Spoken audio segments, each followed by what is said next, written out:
L'enjeu ne porte pas sur les quelques trentaines d'hectares de ces îlots, mais sur leur potentiel pétrolier. Le pétrole n'est pas une question centrale, assure l'un des participants après l'audience. Si Mbagné tombe sous souveraineté de la Guinée équatoriale, cela limitera l'accès du Gabon à la mer. Ici, Ben Moubamba. Nous sommes le jeudi 22 mai 2025. Il est 15h07 à Libreville et 16h07 à Paris. Selon le fuseau où vous vous trouvez maintenant, bonjour et bonsoir. Aujourd'hui, comme je l'ai dit, je vais parler au nom des tam-tams qui se sont tués au Gabon. Toutes les grandes fréquences vibratoires, les voix du Gabon, se sont éteintes, les tam-tams se sont tus.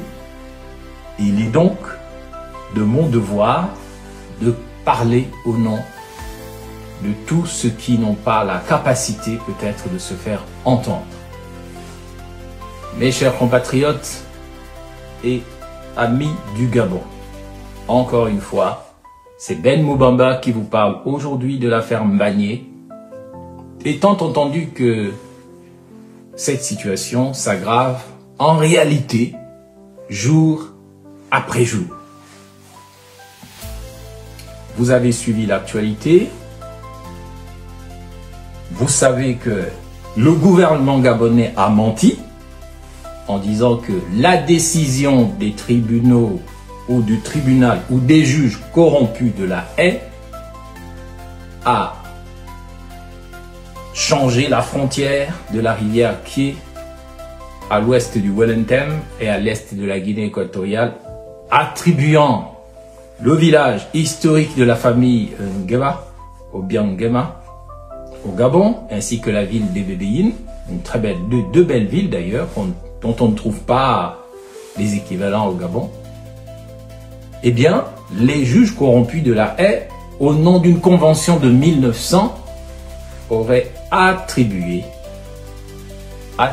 cette partie du territoire de la Guinée équatoriale au Gabon contre les 3 îles gabonaises de Konga, de Cocotier et de Mbagné. Vous avez vu qu'immédiatement, le président de la Guinée équatoriale, M. Teodoro Obiangema Mbanzogo, a déclaré que pour lui, non seulement il a des origines gabonaises, ce qui veut dire qu'il peut revendiquer l'autorité au Gabon, mais il a également que jamais il ne cédera 1 centimètre carré des territoires de Mongomo et des Bébéines, ce qui montre bien que les autorités gabonaises mentent et essayent de manipuler une opinion gabonaise très fragile, très émotionnelle et très manipulable. Un brin triomphateur. Sur le réseau social X, Teodoro Obiang Nguema Mang n'a pas caché sa joie après le verdict de la Cour internationale de justice, CIJ, sur le différend territorial opposant son pays au Gabon depuis de longues années. Le vice-président équato-guinéen, qui accueille une victoire sans précédent, attribue cet épilogue à son père, chef de l'État, qu'il présente néanmoins comme un architecte constructeur de ponts de paix pour promouvoir la stabilité dans le monde et non de murs de division. Faut-il donc s'attendre à de nouvelles discussions entre le Gabon et la Guinée équatoriale? Le poste de Teddy Nguema semble le supposer. Chargé de la défense et de la sécurité, le fils d'Obiang Nguema Mbazogo assure en effet que le président équato-guinéen est engagé dans le développement de relations d'harmonie et de bon voisinage avec tous les pays frères avec lesquels la Guinée équatoriale maintient des frontières. De même que le pays est fermement attaché au principe de la résolution pacifique des conflits, des mécanismes de diplomatie préventive et de la médiation inclusive dans le plein respect des institutions régionales, continentales et internationales, ainsi qu'au respect de la souveraineté des États et de la solidarité africaine. D'où la solution d'un procès devant la CIJ. Mais au regard du verdict tombé du lundi 19 mai, et face à l'imbroglionné de cette décision, le Gabon qui croit que tout reste jouable s'attend à de nouvelles négociations.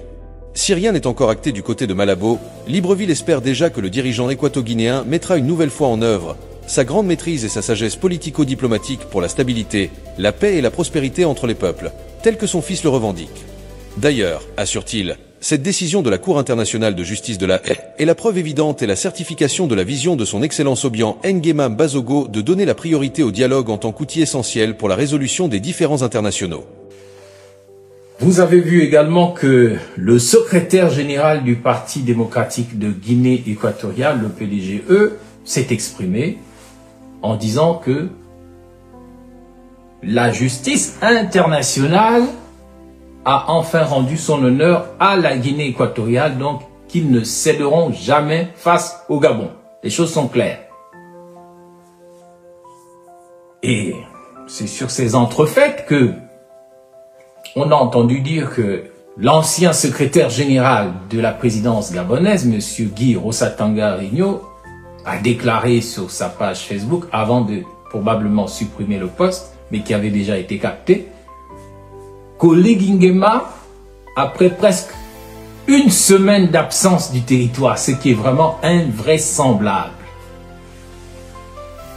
après pratiquement une semaine d'absence du territoire gabonais, ce qui est un abandon de poste en réalité, et une présence mystérieuse au Vatican, d'où on l'a vu célébrer des messes, lui le protecteur entre guillemets du Gabon, se cacher derrière le pape, s'abriter au Vatican, avoir peur de revenir.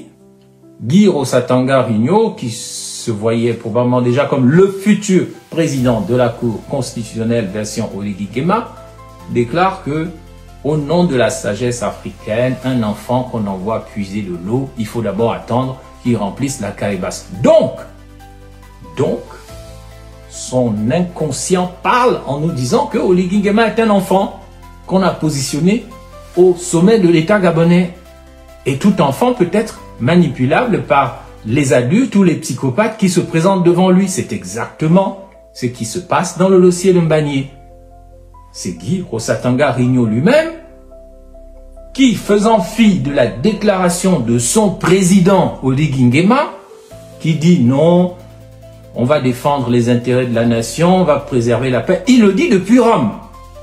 C'est pas du tout ce qu'on attend de quelqu'un qui a prêté serment sur sa propre constitution inique de défendre la République gabonaise et qui, de l'étranger, dit que non, on va préserver la paix et puis on n'a pas tout perdu, on va voir, non. Mes chers compatriotes, je salue d'abord celles et ceux qui se connectent. Je vois Ibega, Clarisse Mba et puis d'autres. Je vous salue très patriotiquement. Tout ça pour annoncer que aujourd'hui je vais parler de Oligui Nguema, l'enfant, dont a parlé Rosatanga Rigno. Il n'a jamais été qu'un enfant, il a des caprices d'enfant, et depuis son arrivée à la tête du Gabon, que ce soit pendant la transition ou pendant le petit mois qu'il vient de vivre, il se comporte comme un enfant. Il doit donc être taloché comme un enfant qui manque de sagesse. Ce sera la première partie de mon intervention. Ensuite, je reviendrai sur la position des autorités de la Guinée équatoriale en réponse aux mensonges des autorités gabonaises qui disent que on vous donne les 3 îles, vous nous donnez Mongomo et Bébéine, ce qui savent être une opération impossible à réaliser. On est dans ce qui caractérise vraiment Oligui Nguema, le mensonge à tous les étages. Depuis qu'il est arrivé, il ment et il ment tout le temps. Même dans le dossier Mbagnié, il ment. Ça, ce sera donc la deuxième partie de mon intervention. Et je terminerai mon propos de ce jeudi 22 mai 2025 en abordant la question de la guérison de la nation par la résolution de la crise de Mbagnié. Nous devons résoudre valablement la crise de Mbagnié pour guérir la nation gabonaise et donner une chance à l'Afrique centrale de réussir son intégration sous-régionale, parce que nous prenons la direction de la guerre. La guerre, elle vient toute seule. Elle commence comme un jeu. On ne sait jamais comment une guerre commence. Elle commence toujours par une petite affaire. Comme on a vu, la Première Guerre mondiale a commencé par une petite affaire. À Sarajevo, un duc passait, un jeune lui a tiré dessus. Il ne savait pas à cette époque-là qu'il venait de déclencher la Première Guerre mondiale qui allait provoquer des millions de morts. Ne négligez pas l'affaire de Mbagnié parce que Mbagnié peut être, et ce sera le sujet de ma troisième partie, peut être une source pour la guérison de la nation et pour l'accélération de l'intégration sous-régionale, ou bien ce sera la bombe qui va déclencher la guerre mondiale dans le golfe de Guinée. Je pèse mes mots. Si nous négligeons l'affaire de Mbagnié, Mbagnié sera la source de l'éclatement d'une guerre mondiale qui aura lieu dans le golfe de Guinée.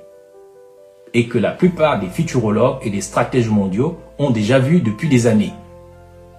Moi, je fais partie des experts du problème théologico-politique dans le monde, de ceux qui ont déjà vu avant beaucoup la guerre en Ukraine et qui ont déjà vu une guerre nucléaire de basse intensité, si on n'y prend pas garde, et qui ont vu également une guerre mondiale avec pour épicentre le golfe de Guinée. Et comme nous sommes avec des gens qui ne comprennent pas les dessous des cartes, nous sommes en train de blaguer avec cette affaire. Parce que nous sommes dirigés par un enfant. Donc, je salue encore toutes et celles et ceux qui sont en train de se connecter et je viens donc de dire, avant d'entrer dans le vif du sujet, que les choses sont graves. Celui qui est présenté comme le président du Gabon est absent du pays depuis presque une semaine.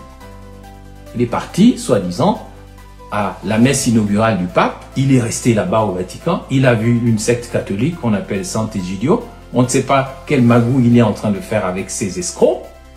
Parce que ce sont des escrocs, toutes ces sectes catholiques. Et je parle en tant qu'expert du catholicisme. Il est là-bas. Ça chauffe au Gabon. Il ne veut pas rentrer. Il est avec sa femme. C'est maintenant qu'il doit montrer qu'il est viril.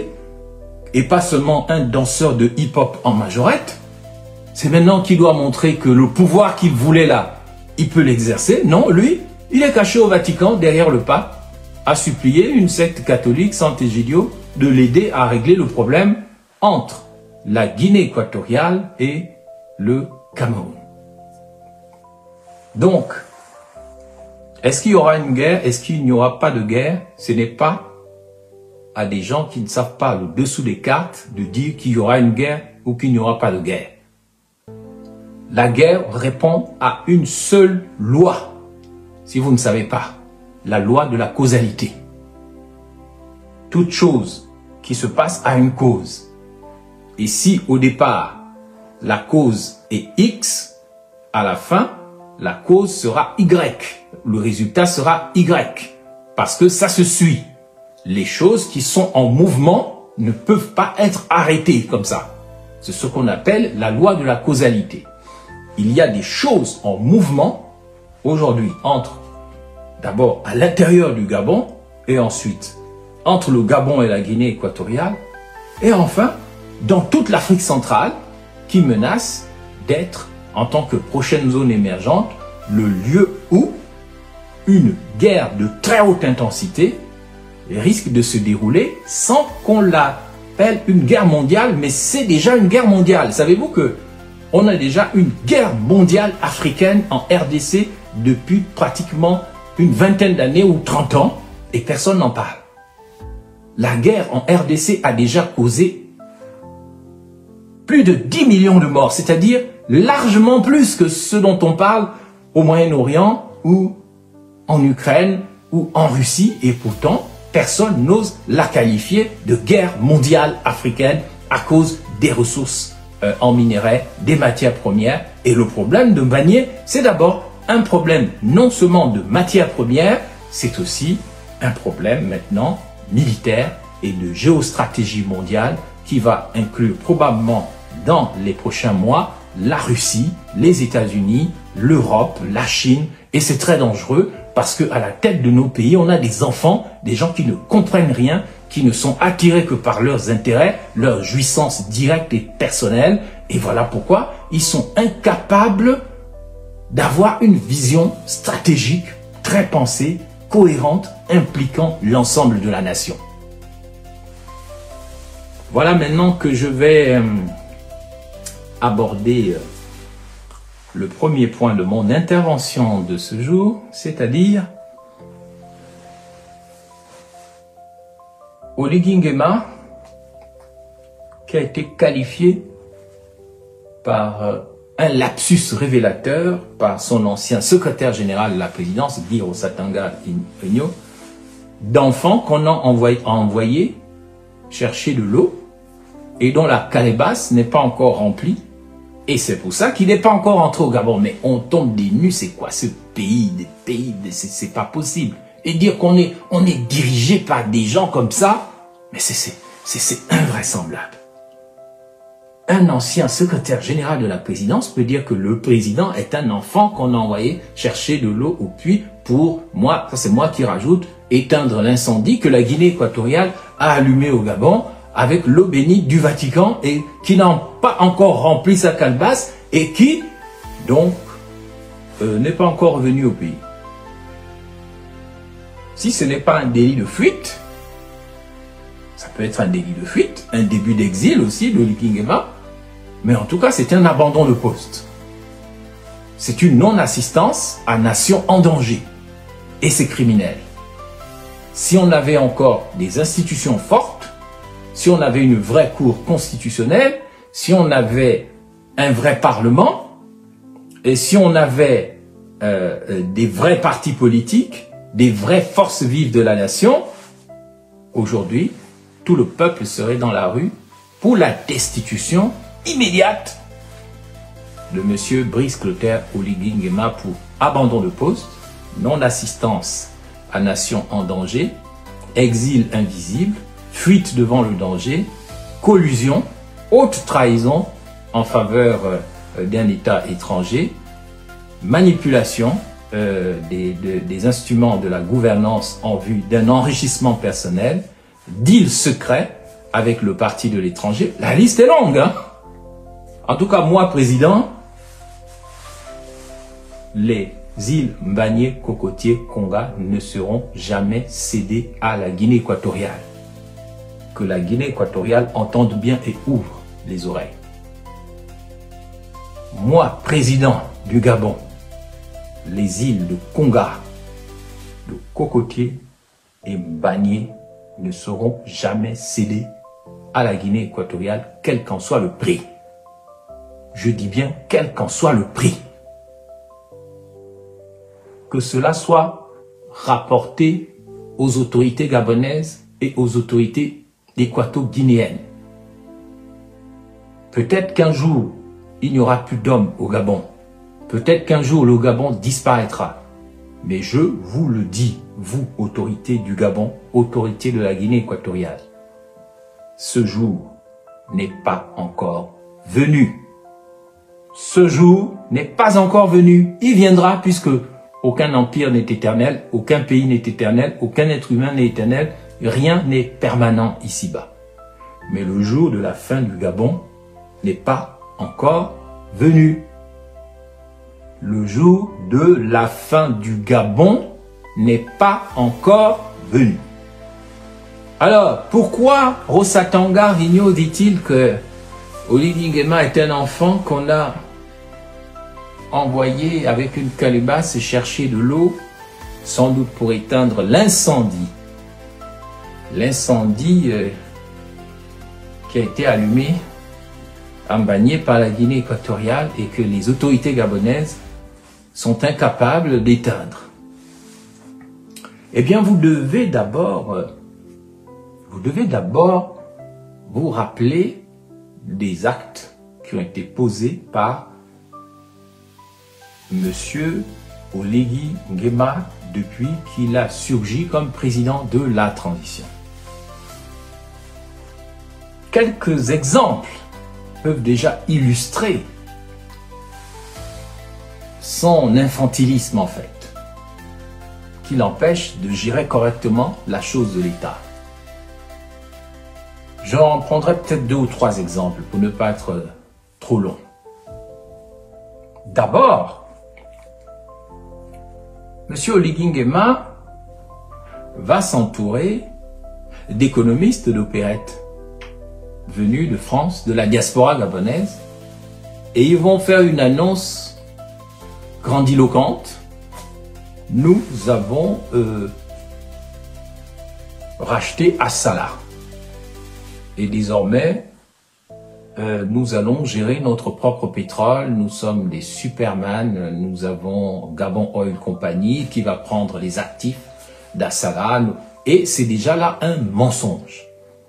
Parce que ceux qui connaissent le milieu du pétrole savent que Gabon Oil Company est incapable d'opérer les opérations de trading extrêmement complexes qui permettent à cette société dont on ne connaît pas bien le statut de gérer la chose du pétrole correctement.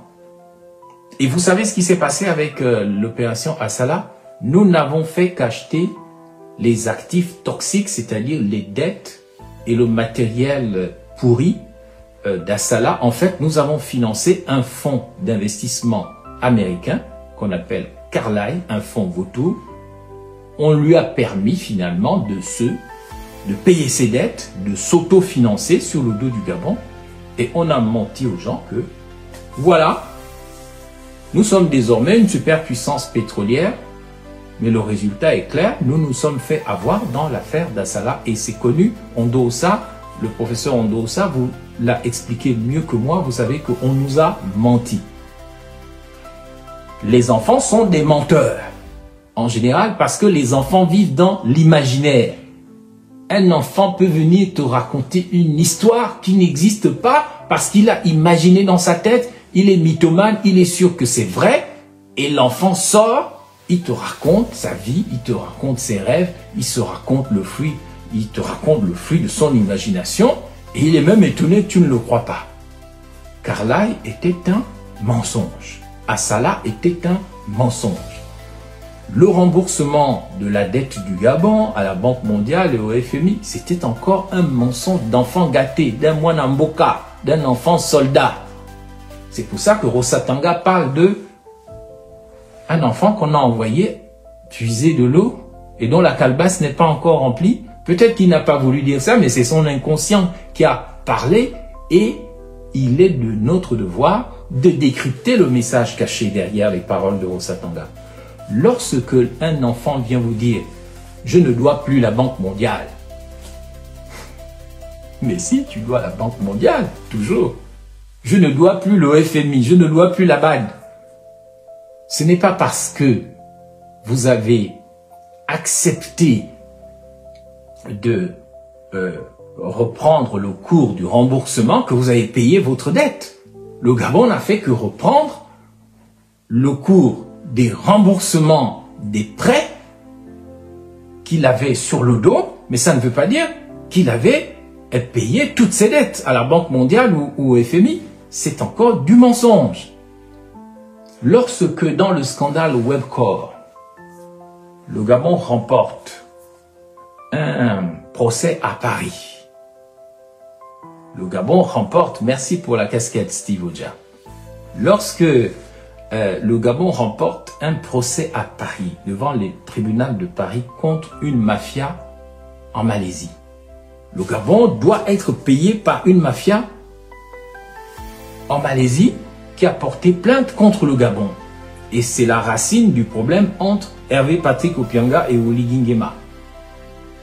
Qu'est-ce que Oligui Nguema va faire? Il va prendre ces gens, il va dire non, allez à Paris, allez au tribunal, allez leur dire qu'on va payer. On a gagné, mais annuler notre victoire, on va payer. Qu'est-ce qui se passe? Le tribunal de Paris, donc, prend acte des déclarations d'Oligui Nguema et de son pouvoir. Ils annulent donc leur décision. C'est ça le scandale de Webcor, si vous ne le savez pas. Et donc, on va changer la décision. Le Gabon va payer une mafia en Malaisie. Et Oligui Nguema et ses amis vont se partager l'argent. Et Ntutu Mema est dedans. Ses parents, les dames Moussunda et autres, ils sont nombreux, ils sont dedans. Mais les Gabonais, qui sont très émotifs, qui n'ont pas fait l'école, qui ne comprennent pas les dessous des cartes, n'ont pas vu tout ça. Et ils ont continué à acclamer Oligui, Oligui. Mais il y a de quoi avoir honte parfois d'être Gabonais. Nous sommes en train d'être violés, d'être volés, d'être massacrés, d'être tués, d'être anéantis. Et on chante Oligui, vive Oligui, Oligui, vive Oligui. Mes chers compatriotes, Oligui Nguema a été derrière les crimes rituels de ces derniers mois. Vous n'avez rien dit. Oligui Nguema a fait torturer des gens au B2. L'un d'eux est mort. Vous n'avez rien dit. Vous avez voté à 95%. Oligui Nguema, qui est un enfant soldat, un Mwanamboka, l'enfant dont parle Rosatanga Arigno, il a fait raser vos parents, des centaines de gens, il a fait tuer des gens à Port-Gentil, il n'a puni personne, il a pris acte des comportements des forces de défense et de sécurité, il n'a rien fait, il a dit qu'il est le meilleur et vous a libéré, vous avez chanté, vous avez dansé, et même des grandes personnes comme Jean Ping ont dansé devant un petit enfant. Un petit enfant. Donc, il faut situer l'affaire de Mbagné. Il faut situer l'affaire de Mbagné dans le comportement infantile de Oligui Nguema. Il faut situer le choc, le scandale de Mbagné dans le comportement infantile d'Oligui Nguema. C'est un enfant du village, mais ce n'est même pas un vrai enfant du village, parce que les enfants du village sont sages. Je ne sais pas comment qualifier cet enfant, si ce n'est du titre de enfant soldat, de Mwanamboka, l'enfant tueur, l'enfant qui ment du matin au soir, et qui veut qu'on croie toujours à ses mensonges. Et il y a des gens qui sont là, qui sont impressionnés par les mensonges d'Oligui Nguema, parce que ils sont faibles, ils sont nuls, c'est des peureux, c'est des traîtres, ils sont pas courageux. Ils sont comme des souris, des rats quand ils voient le chat ou le serpent arriver, ils disent « Ah, mange-moi, mange-moi, mange-moi s'il te plaît ». C'est comme ça que réagissent beaucoup de Gabonaises et des Gabonais. Quand le serpent ou le chat arrive pour te manger en tant que rat, souris ou musaraigne, tu ne te bats pas, tu ne te dresses pas. Par exemple, comme un serpent qui a de quoi se défendre, vous dire, tu t'approches, je te pique. La souris, elle se rend sans se battre. La musaraigne, elle crie sans se battre. Le rat, il bouge un peu et il se fait tuer, il se fait avaler.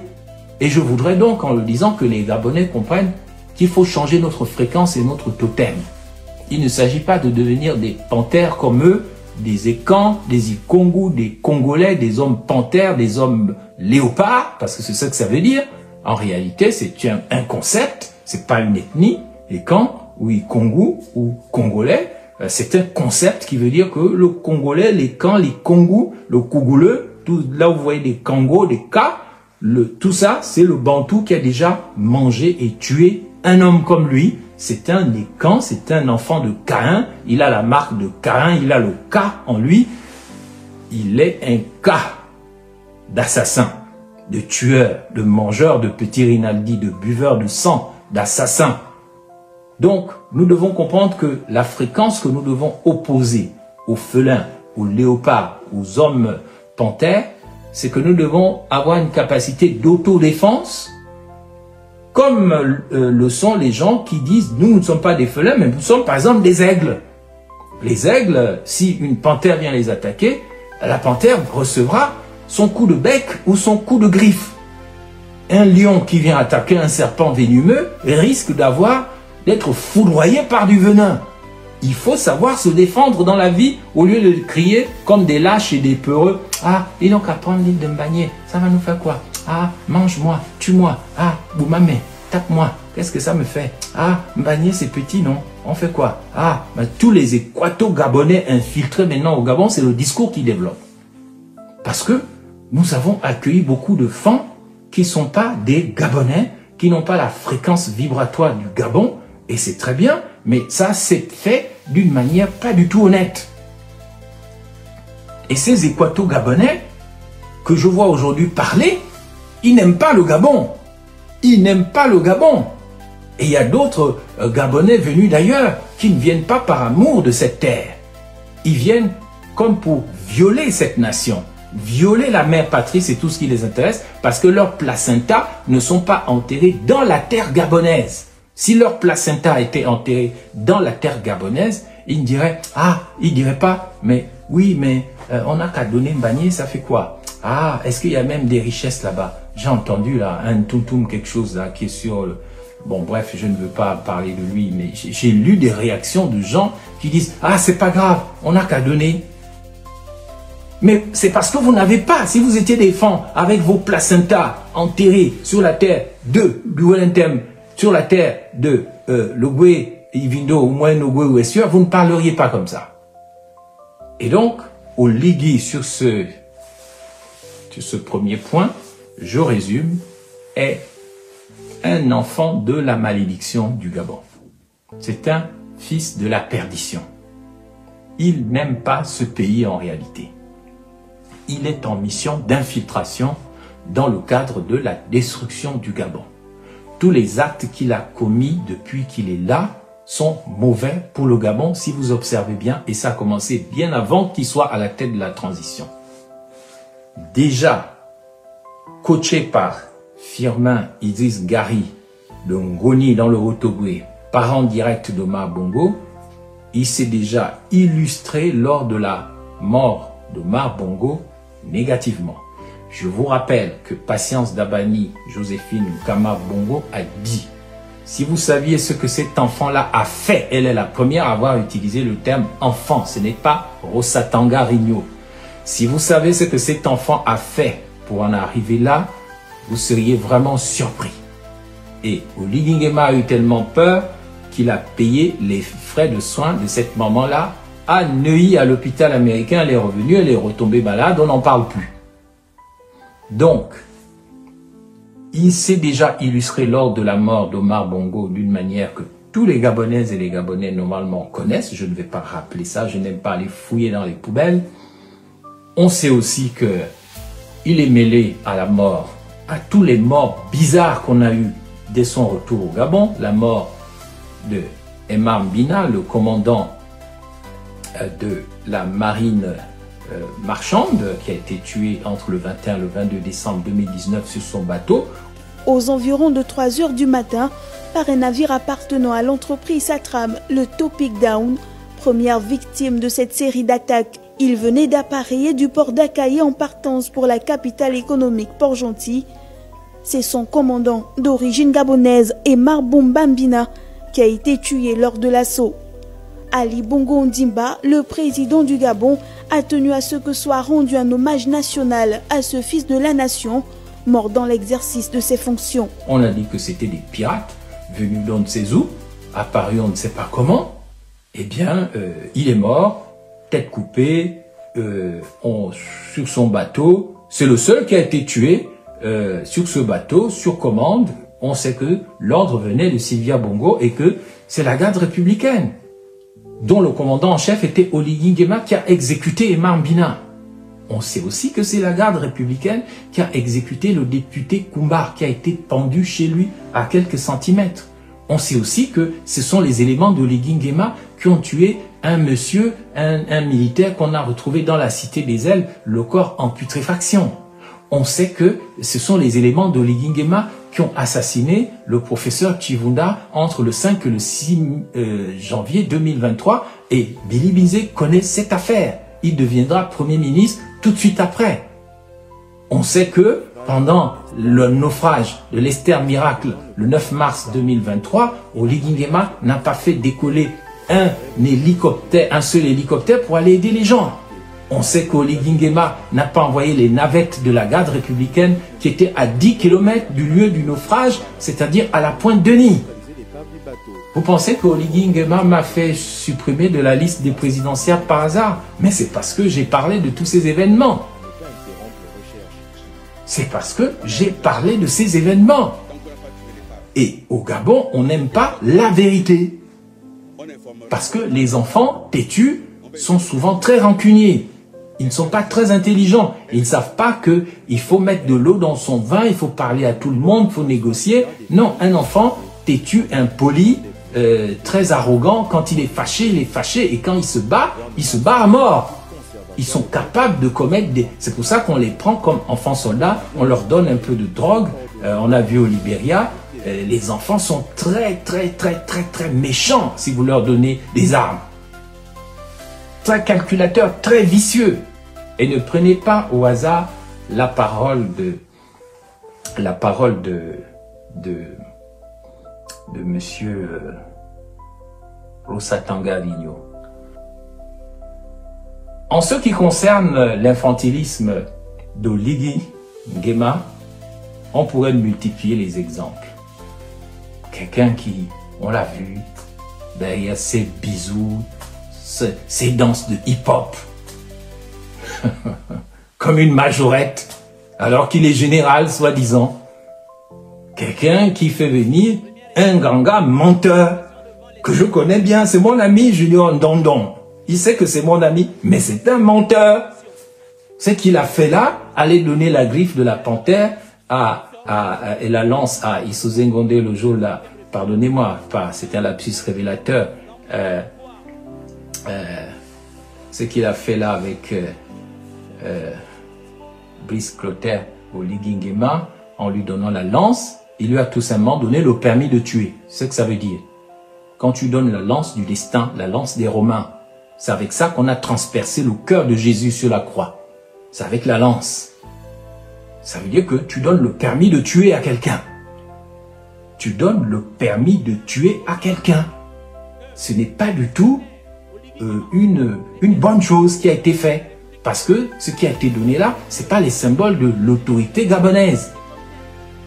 Donc, voilà que Rosatanga, quand il dit que Oligui est un enfant qu'on a envoyé puiser de l'eau au puits, eh bien, et que sa calebasse n'est pas encore remplie, il ne sait pas qu'il a parlé profondément. Hein.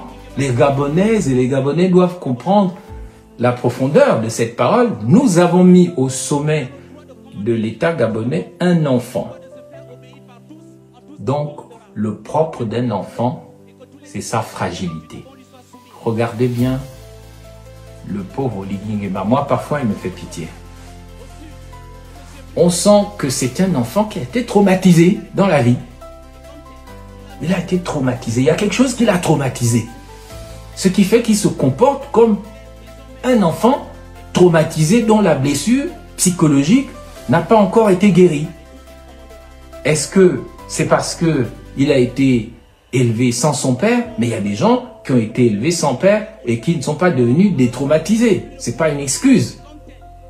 Et c'est la chose la mieux partagée au Gabon aujourd'hui. La plupart des enfants qui naissent ne connaîtront jamais leur père. Mais ça ne les empêche pas de devenir des gens.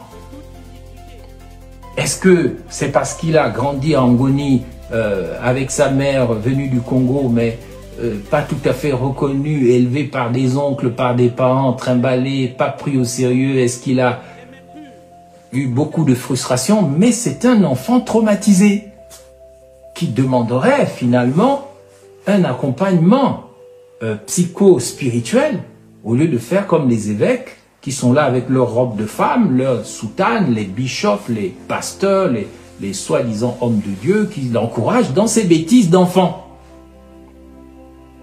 Qui vient parler quand on voit des évêques qui sont là, au lieu de donner des conseils psycho-spirituels à leur président, ils l'encouragent dans les bêtises, ils célèbrent des messes bizarres au Vatican, ils organisent des réunions dans des sectes catholiques comme la communauté Sant'Egidio. Mais vous n'aidez pas Oligui Nguema. Oligui Nguema, moi quand je le vois, j'ai même du mal à lui en vouloir. Je sens un homme traumatisé par son passé, par son enfance, par les gens qui l'ont maltraité, et il cherche à se venger et à se prouver des choses c'est lui qui a les femmes, c'est lui qui a le pouvoir, c'est lui qui est président, c'est lui qui est chef du gouvernement, c'est lui qui est chef du parlement, c'est lui qui est chef du pouvoir judiciaire, c'est lui qui est chef des Mapan, c'est lui qui est chef des catholiques, il est chef de tout. C'est un enfant qui veut prendre sa revanche. Il veut prendre sa revanche sur la vie, sur ceux qui l'ont traumatisé, et c'est très dangereux à la tête d'un pays. Et c'est sur ça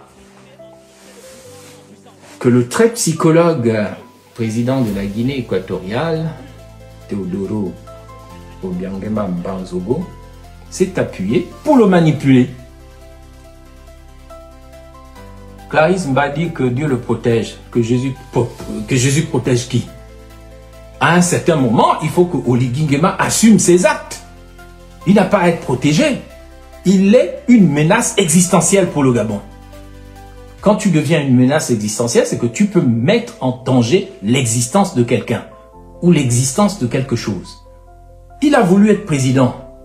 Alors pourquoi il fuit? Parce que exercer le pouvoir, c'est souffrir. C'est pas le pain et les plaisirs dont on parlait encore l'autre Aoussa qui a fait rentrer les Aoussa au Gabon en pagaille, René Ndemezo de Bitam, encore lui, toujours vous. Vous avez fait rentrer les Aoussa en pagaille et puis vous venez dire « Ah, le pain et les plaisirs, c'est ce qui compte ». Exercer le pouvoir, ce n'est pas le pain et les plaisirs. Exercer le pouvoir, c'est accepter de souffrir. Exercer le pouvoir, c'est accepter de souffrir pour une communauté. Même si tu dois donner ta vie, même si tu dois mourir, tu acceptes de te sacrifier pour le bien de tous. Et c'est ça la vraie imitation de Jésus. Tu as dit que Jésus le protège. Mais ça, ce sont vos croyances de bêtises, de bêtes comme un Gabonais qui prennent le christianisme pour un truc de magie, un gris-gris. On va te protéger. On va te protéger pourquoi? Qu'est-ce que Oligui Nguema se cache derrière les soutanes des prêtres? Qu'est-ce qu'il fait au Vatican? Tu as une virilité. C'est-à-dire tu as une force de l'âme. La virilité, ça vient du latin virtus. Et virtus, c'est la force de l'âme. La virilité, c'est la force de l'âme. C'est pas d'abord l'érection sexuelle à coller les petites du matin au soir et tu dis, oui, je suis le président, je suis le chef du gouvernement, je suis machin, je suis le bâtisseur. Mais les traumatismes, les Gabonais ne sont pas responsables des traumatismes d'Oligui Nguema. Assume tes traumatismes, Oligui Nguema. Assume tes traumas. Toi-même, comme tous les êtres humains doivent assumer leur traumatisme, au lieu de mettre ça sur le dos des gens. Tu es un enfant traumatisé de par ton histoire personnelle, traumatisé par ton père, traumatisé par tes oncles, traumatisé dans le Haut-Ogooué, traumatisé dans le Wellington, traumatisé dans l'armée. Donc vous venez dire que Jésus le protège en vertu de quoi? Qu'il assume maintenant. Il a voulu le pouvoir, mais qui se montre maintenant comme un protecteur de la nation, chose qu'il est incapable de faire. Il est incapable de protéger le village. Donc, c'est ici que je vais vous dire que Teodoro Obiangema est un fin psychologue. C'est quelqu'un de très malin. Un homme qui a souffert comme lui. Mais Oligui Nguema, ce n'est rien devant lui. Il te scanne. D'un coup, il dit, celui-là, c'est un petit, le pain, les plaisirs, il n'aime que coller les petits, il aime l'argent, moi, je sais comment je vais le faire. Et ça, c'est ma deuxième partie. Le danger du Teodoro Obiangema et de la Guinée équatoriale pour le Gabon peut se résumer à la relation déséquilibrée entre Oligui Nguema et Teodoro Obiangema. Teodoro Obiangema a déjà un pied dans la tombe. Il a déjà un pied dans la tombe. Mais pour lui, Oligui Nguema, c'est rien. Il l'a pris comme ça à Mangamba, on dit. Il l'a étouffé. Et lui a montré qui est le boss. Parce qu'il a vu que c'était un enfant. Parce que tant que Obiangema de la Guinée équatoriale avait en face de lui des hommes, il ne pouvait rien faire.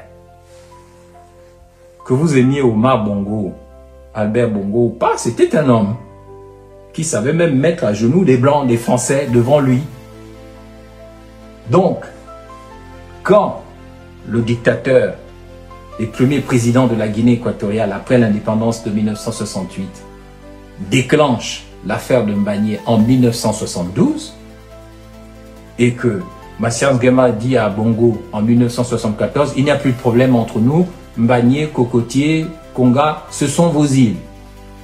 Qui était là à ce moment-là? Obiang-Nguema Teodoro était vice-ministre de la Défense quand ça s'est passé. Il était présent. C'était le propre parent du dictateur génocidaire Mathias Nguema.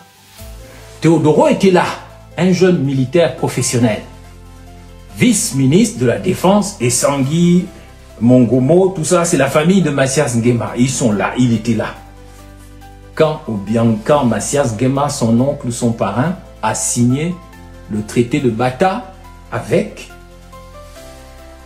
Omar Bongo, Albert Bongo. Il était là, il était aussi chef des armées. Au fond de lui, il regardait ça, il n'était pas d'accord. En 1979, sentant le danger et la folie de son oncle Mathias Nguema se multiplier par 1000, avec l'aide du Gabon et du Maroc, il va attaquer donc Mathias Nguema, ils vont le capturer et le faire fusiller par la garde royale marocaine. Il prend le pouvoir en 1979, mais il n'est pas d'accord avec le traité de Bata, qui attribuait, où Mathias Nguema reconnaissait que ces 3 îles appartiennent bien au Gabon. Il n'était pas d'accord. C'est pour ça que le secrétaire général du PDGE, le Parti démocratique de la Guinée équatoriale, a déclaré hier, le 21 mai 2025, que enfin, la justice internationale a lavé l'honneur de la Guinée équatoriale. C'est écrit, vous pouvez regarder sur Gabon Media Time, hein, il y a la photo du SG du parti d'Obiang Nguema, il y a son texte où il dit, nous, la justice internationale nous a rendu notre droit. Mais ça, c'est parce que Teodoro Obiang Nguema, depuis la signature du traité de Bata, auquel il a assisté hein, lui-même, il savait, il n'était pas d'accord, et son dictateur de président, donc génocidaire et tout, est mort aussi en partie à cause de ça. Même si à ce moment-là, Obiang Nguema Teodoro, qui se reconnaît des origines gabonaises dans le Wellington, comme Mathias Nguema, il se dit, ben, je vais d'abord faire un bout de chemin avec le Gabon, et puis quand j'ai mon pétrole, quand je suis fort, je vais réclamer ce que mon parrain Mathias Nguema a donné au Gabon trop facilement.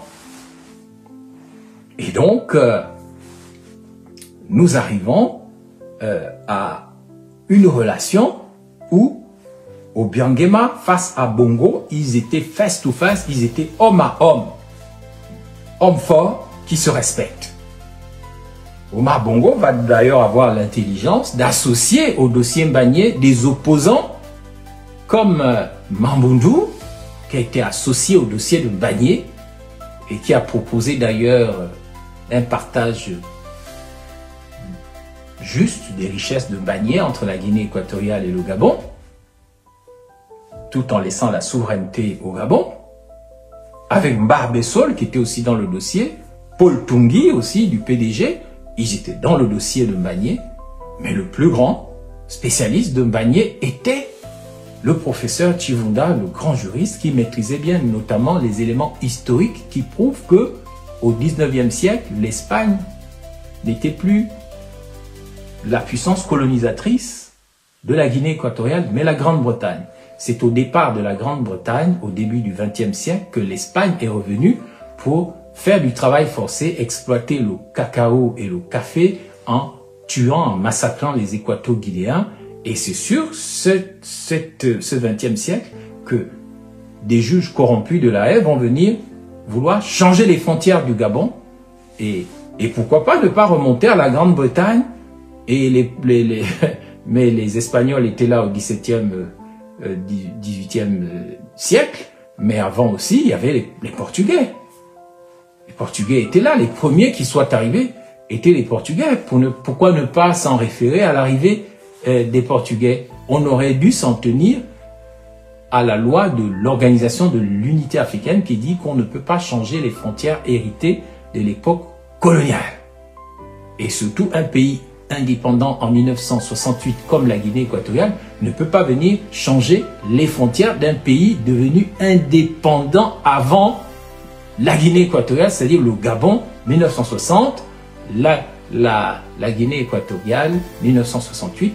Vous ne pouvez pas changer les frontières. En plus, vous commencez à revendiquer seulement en 1972. Et 2 ans plus tard, en 1974, vous acceptez le fait que ces îles sont gabonaises et c'est votre ministre de la Défense, vice-ministre de la Défense, qui, devenu président après vous avoir fait tuer, va encore venir revendiquer vos îles. Donc, tant qu'Obiang Nguema avait en face de lui des hommes, il ne pouvait rien faire. Il fallait qu'il ait en face de lui des enfants soldats ou des moines en boka. Donc il va commencer déjà à jouer sur la communauté femme du Gabon, André Baobam, Yegendon, Casimir Oyemba. Il voit que ça ne fonctionne pas. Donc, on va attendre l'arrivée d'Ali Bongo, et là aussi, ça ne fonctionne pas. Mais moi, pour avoir été au gouvernement, je peux vous dire que la Guinée équatoriale a manipulé Oligui Nguema en tant qu'enfant de la malédiction, enfant traumatisé.